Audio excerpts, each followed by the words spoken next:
malédiction des parents ne tombe pas à l'eau. Que se passe-t-il en réalité? Salam alaikum warahmatullahi wabarakatuh. Voilà qu'Allah nous aide, qu'il nous guide dans le droit chemin, qu'il fasse d'une des plus musulmans, qu'il a fermé sur nos pas.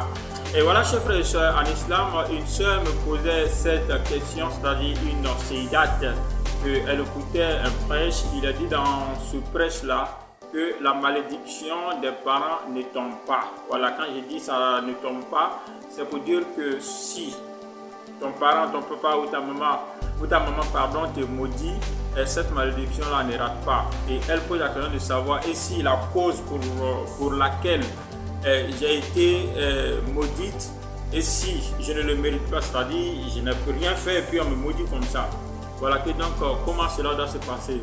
Je pense que la sœur, c'est une très belle question, une très belle question, et je te félicite avant de répondre. Voilà, et j'interpelle tous les parents avant de répondre à la question. Papa, maman, quel que soit ce que ton enfant va faire, il ne faut jamais maudire ton enfant. Si tu maudis ton enfant, tu t'es maudit toi-même. Tu t'es maudit toi-même, pourquoi? Même si l'enfant mérite cette malédiction et que tu fais cette malédiction, tu t'es maudit toi-même. Je prends un exemple tout court. Tu dis à ton enfant, toi là tu ne seras rien, tu ne vas rien faire dans la vie, tu ne vas rien foutre dans la vie. Si il se trouve que cet enfant ne mérite pas cette malédiction, tu sais comment ta vie sera par rapport au programme de cet enfant-là. Parce que si, quand on fait une malédiction, la malédiction se divise en trois parties. La malédiction se divise en trois parties. Donc, je te donne une explication pour que tu comprennes ce qui va se passer dans ta vie et dans la vie de l'enfant et pourquoi la malédiction ne tombe pas. Voilà l'essence. Donc, lorsque tu maudis quelqu'un, la malédiction se divise en trois parties. En trois parties, il y a une partie qui monte jusqu'envers Allah subhanahu wa ta'ala, au trône d'Allah subhanahu wa ta'ala. Et cette partie-là monte pourquoi? Allah subhanahu wa ta'ala dit à cette partie de malédiction là, assois-toi ici. Au jour de la résurrection, je vais juger. Cette malédiction a été faite. Est-ce que la personne qui a été maudite, est-ce que cette personne-là mérite cette malédiction-là? Dans ce cas, cette personne-là sera jugée et condamnée pour la malédiction. Et au jour de la résurrection, je vais vérifier aussi pour voir si cette personne ne mérite pas cette malédiction. Toi qui as fait cette malédiction, tu seras châtié pour ça. Donc, ça veut dire ce qui est monté vers Allah subhanahu wa ta'ala, c'est soit la personne qui est maudite qui sera châtiée, ou bien soit toi qui as fait la malédiction là, c'est toi qui dois châtier pour ça. Ça, c'est une partie qui remonte vers Allah subhanahu wa ta'ala. Il y a une deuxième partie, selon les savants, qui va tomber dans la nature, c'est-à-dire en brousse à quelque part. Tel que de la manière que la malédiction n'est pas bonne. Donc, quand cette partie-là tombe dans la forêt à quelque part où la malédiction tombe, herbe ne pousse jamais là-bas jusqu'au jour du jugement dernier.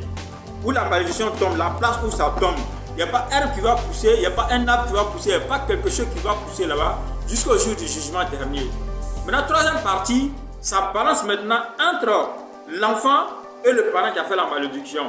Entre celui qui a maudit et puis l'objet de ta malédiction, ça balance entre vous deux. Donc si il se trouve que cet enfant-là mérite la malédiction prend cet enfant-là. Si l'enfant ne mérite pas la malédiction retourne contre toi qui as fait la malédiction. Voilà pourquoi on dit la malédiction ne tombe pas. C'est le sens qui est là. Il y a d'autres qui comprennent donc quand on dit la malédiction ne tombe pas, donc on maudit en même temps. Comme on veut. Non, on ne maudit pas n'importe comment.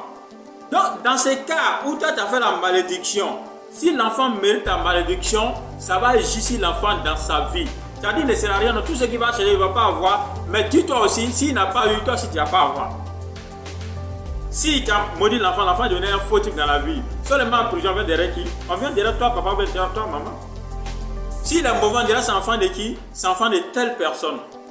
Donc, plus que tu as dit que l'enfant ne sert à rien, si c'est trouve que l'enfant ne mérite pas cette malédiction-là, la malédiction retourne contre toi, le parent. Et lorsque la malédiction retourne contre toi, le parent, tu sais comment ta vie va se passer? cet enfant-là va réussir dans la vie, puisqu'il ne le mérite pas. Tout ce qu'il voudra faire, il va faire. Mais ce que l'enfant doit faire pour toi, là, même s'il prend l'intention de le faire, Allah ne va pas lui donner cet argent-là.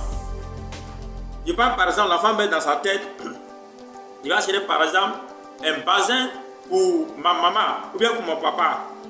Excusez-moi, si tu as trouvé que toi tu as maudit l'enfant, l'enfant ne sera rien de la vie, tu as maudit l'enfant de manière sincère, et puis tu ne t'es pas repenti, même si l'enfant gagne 1 million par jour, et puis ton bazin là coûte 20 000, le jour il prend l'intention pour il va acheter le bazin pour venir te donner, il va avoir un problème qui va l'empêcher d'envoyer ce bazin, il ne va jamais envoyer. Sans ce moment, on ne comprend pas, tu as maudit l'enfant, ouais, il est comme ça, il ne voit pas son argent, il est ceci, il est cela. C'est ce que toi-même tu as tracé pour déposer. C'est le décret que toi-même tu as signé pour déposer. C'est ça qui est en train de te suivre. Donc ça veut dire quoi? Tous les parents qui ont pris pour habitude de maudire les enfants, repentez-vous vers Allah subhanahu wa ta'ala, demandez pardon à Allah. Retirez votre parole. Parce que si vous ne retirez pas, ça va agir sur vous. Plus que l'enfant ne le mérite pas, l'enfant mène une vie heureuse. Mais à chaque fois que l'enfant va prendre le temps pour dire, toi, le papa vient faire quelque chose pour toi. Toi, le parent vient faire quelque chose pour toi. Toi, le grand-frère vient faire quelque chose pour toi. Toi, l'ami vient faire quelque chose pour toi. Même si cette chose coûte 5 francs, en chemin, il va avoir un problème. Il ne pourra jamais te donner ça. Donc, ça veut dire quoi? Tu as maudit la malédiction, c'est retourné contre toi. Donc, voilà le sens où on dit la malédiction ne tombe pas. Donc, j'ai fait un résumé. Ça se divise en 3 parties. Une partie qui monte vers Allah subhanahu wa ta'ala pour attendre jusqu'au jour de la résurrection. Allah subhanahu wa ta'ala va juger. Si la personne maudite mérite ça, la personne sera jugée et punie pour ça. Si la personne ne le mérite pas, toi qui as fait la malédiction, c'est toi qui seras châtié pour ça. Une deuxième partie tombe dans la nature, en brouillard quelque part, où la deuxième partie tombe, herbe ne poussera plus jamais là jusqu'au jour du jugement dernier. Troisième partie, ça balance entre toi et puis celui ou celle que tu as maudit. Si la personne mérite la malédiction, ça va prendre la personne, ça va suivre la personne et toi tu vas vivre heureux, tu n'auras pas de problème. Mais si la personne ne le mérite pas, ça retournera contre toi la malédiction que tu as fait, toi mais tu vas souffrir pour ça. Et si c'est une personne qui t'a maudite et que cette personne est obligée de s'occuper de toi, à chaque fois que cette personne prendra l'intention, même pour prendre 100 francs pour dire elle va te donner, et elle va venir te donner plutôt cette personne, elle aura un problème qui va l'empêcher de t'envoyer les 100 francs. Donc méfions-nous.